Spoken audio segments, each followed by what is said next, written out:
and welcome to Afflictions Sugarcoated, a podcast where we sugarcoat some of the world's so-called afflictions and rate their plausibility on a scale of 1 to 5. I'm Minnie Kim, and today we'll be sugarcoating Shin Splints. So somehow I got myself into JV track at my school, and needless to say, it's a lot of running. It's a lot of running even in warm-ups. It's 2 laps around the track, and then a bunch of A skips, B skips, C skips, and people who do track will probably know what that means. And oftentimes, that leads me to have a lot of shin splints. I usually get shin splints near the end of my soccer season, but this is the first time that it's actually been hammering on me, and we're only 2 weeks into the season. So I wanted to explore what shin splints actually were because, they're just a general umbrella term that doesn't really get explored. We don't really investigate it. Every time we get shin splints, we think, oh, we're getting shin splints because we're working out. It's normal. It's actually probably not normal. So here's an episode to answer all of your questions about what shin splints actually were and whether you were supposed to have them. So we're going to start with a little bit of history, or actually, no, some medicine about what shin splints are. Shin splints is a non-technical term. So medically, it often refers to medial tibial stress syndrome, or shortened to be MTSS. And it's essentially pain along the inner medial edge of the tibia, which is usually what I get. I get it in the inner side of my shins, not the front of my shins. And it's caused by repetitive stress and not a single injury. And it's really common in runners, dancers, military recruits, rowers. Rowers, honestly, was a bit of a shock to me. And soccer and basketball players. Because when I go on the elliptical, I'm not really banging my feet anywhere. I'm just, staying on there. And same goes for rowing, at least the version of rowing that I know, although maybe some competitive rowers do something differently. Well, less commonly, people sometimes use shin splints to describe anterior tibial stress syndrome. So this is front of the shin, or tibial stress fractures, which is a lot more severe and a lot more focal. And we also have chronic exertional compartment syndrome. So that's a pressure buildup. If any of these sound a bit more familiar than the regular old medial tibial stress syndrome, then you probably need a lot more help than people with normally shin splints. You may be describing something else at that point. So, brief history in terms of the first observations of shin splints. It's described informally as early as the 1800s in military medicine, where British and Prussian military physicians noted lower leg pain in recruits after forced marches. And you can probably guess why those people were getting shin splints. I mean, they were hammering their feet onto the ground every 2 seconds. And in the 20th century, during World War I and World War II, there are huge increases in marching injuries. So we're seeing kind of a correlation with the finding of shin splints with the amount of wars and the amount of casualties we have.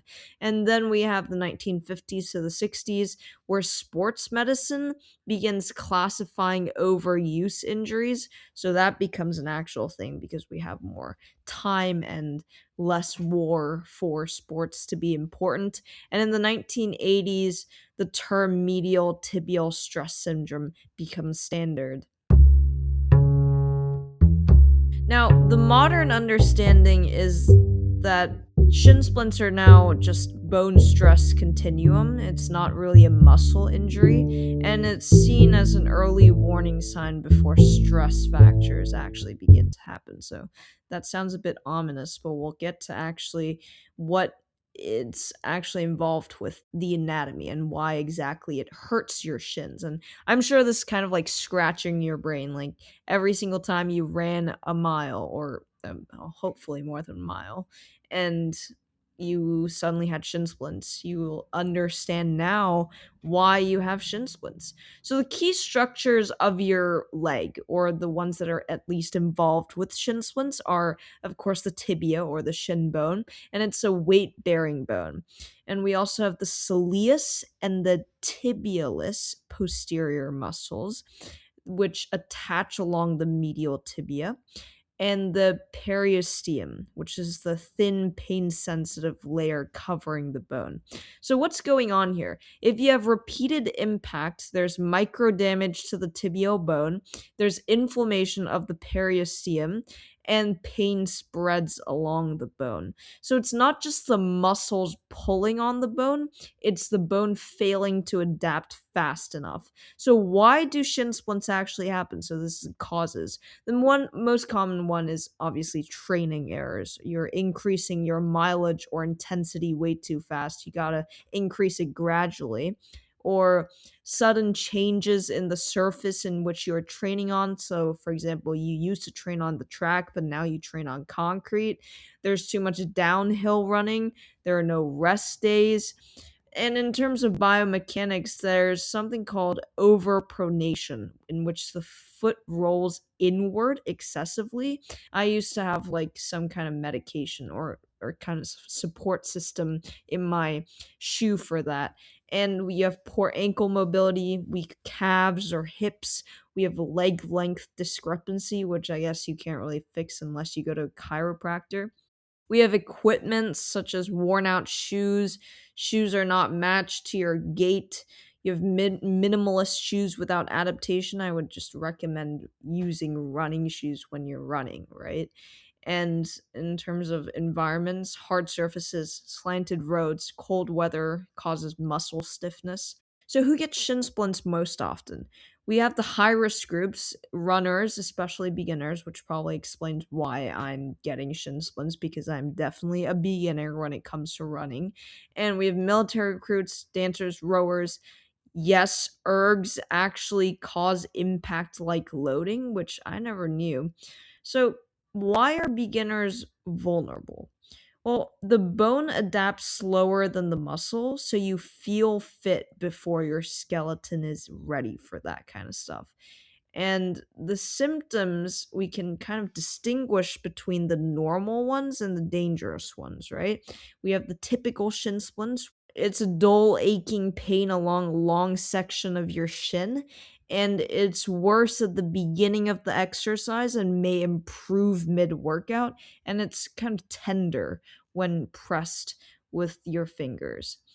But the red flags, as in it's not actually, but the red flags, as in it's not actually just shin splints, it's like something worse or a medical condition that needs some kind of help, is kind of when there's a sharp localized pain in your leg or your shins, or there's pain when you're resting or at night, or there's swelling, visible bumps, or pain worsening over time. These suggest a stress fracture. But I guess like if you do have shin splints, those lead to stress fractures. So yeah, that definitely explains it. The real difference between shin splints and fractures is that shin splints kind of diffuse the pain, they improve with a bit of rest, there's no swelling, and it's very much reversible. But stress fractures they're kind of tender and the pain persists, they're swelling, it requires a lot of rest. So shin splints are often a warning stage before the fractures, so if you get that, you should probably stop. If there are severe shin splints, sometimes your doctor might get you an MRI or a bone scan or an X-ray, but all of these are pretty old standards. It should usually be done with just a physical exam, pain diagnoses, stuff like that. So the treatment, I mean, it's pretty intuitive, but it's worth saying. In the short term, you would probably reduce activity, ice only for the pain relief, And for the long term, which actually works, is a gradual return to activity. You want to strengthen your calves, especially your soleus. So, one of the things that our coach has us doing is we put a tennis ball between our ankles and we just rise up and down on our toes. Or oftentimes we lean our back against the wall and then we do the same thing, just like rise up and down your toes, etc., etc., and that's supposed to strengthen your calves. We also have hip and glute strengthening, foot intrinsic exercises. I remember one time she made us do this whole thing around the track where we just walked weirdly with our foots kind of inverted up. So that could be one thing. What really just doesn't work is stretching your shins, rolling directly on the tibia, which I was told to do initially, but now I know differently, and ignoring the pain, obviously, and icing. The icing is just a little putting on a band aid to a big yaping wound that actually needs antibiotics, right? So, the prevention, which is probably the most important, you can prevent getting shin splints, is you should just increase your training volume by less than 10% a week. It shouldn't be a max jump of like, ooh, let's do 10 laps around the track one day and then the next day let's do 20 laps. No, it should be just maybe one more lap per day or per week, even. You want to rotate the surfaces, you want to build mileage gradually. We want to replace shoes every 300 to 500 miles. And you want to match the shoe type to your gait and your sport, which might be hard to do, but hey, there's Google. And in terms of the real world examples of why shin splints happen, obviously, I'm sure you have experiences with shin splints, even in your gym class in high school, or whether you're working out on the treadmill every day. In the military, shin splints are actually one of the top three injuries causing delayed graduation. So recruits often train past pain, which lead to fractures. I mean, because, if a general is yelling into your ears, then obviously you're not going to complain that you have shin splints, which sounds like a weak person injury. And in terms of sports, Olympic runners openly manage shin splints during seasons, and dancers often get chronic cases due to repetitive impact. Rowers have similar issues, and the long term consequences are pretty dire, right? There are recurrent injuries, we have chronic pain. So basically, if you remember anything from what I just told you, it should be that shin splints aren't just a muscle problem, they're your bones telling you that your training is increasing faster than your skeleton can adapt. So that is essentially all you need to know about shin splints. But there is indeed a bigger meaning as to why I decided to choose shin splints for this podcast episode, other than the fact that I have shin splints right now. It's that sometimes we try to go a bit harder than we imagine. It's college, early decisions, and early action season. Everyone's either getting deferred, rejected, or getting into college, and you're seeing it eye first. As a person who needs to do this entire process just a couple of months, it's very nerve wracking. And I'm sure it is for the rest of everyone. And we push ourselves more than 10% a week. We push ourselves until some people get no sleep. Personally, I have to get sleep, but I have people in my classes that are getting 4 hours of sleep per day, and other people are just pulling all nighters, downing Celsius all day. And that's probably not good. Um, I can't speak to why they do it. It's probably because they have a lot more work to do than I do. Sometimes it's not, but sometimes it is. There's just been a lot going on in the world. If you just take one look at the news right now, like for example, a news notification from the New York Times just popped up that the person involved in the Brown University incident was found in New Hampshire, and this is obviously a suspect. We see stuff in Australia happening. We see All of these things that are really tragic instances that remind you that you never know what's going to happen. The main message obviously would be to stay safe, but secondly, it would be that we shouldn't push ourselves to the extent that we're risking shin splints. As in, we shouldn't be pushing ourselves to the extent that we get sick when the flu's going around, when the cold's going around, when COVID's going around. We don't want to risk our health for an achievement that isn't even guaranteed. And some people do, and those people, sometimes they succeed, sometimes they don't.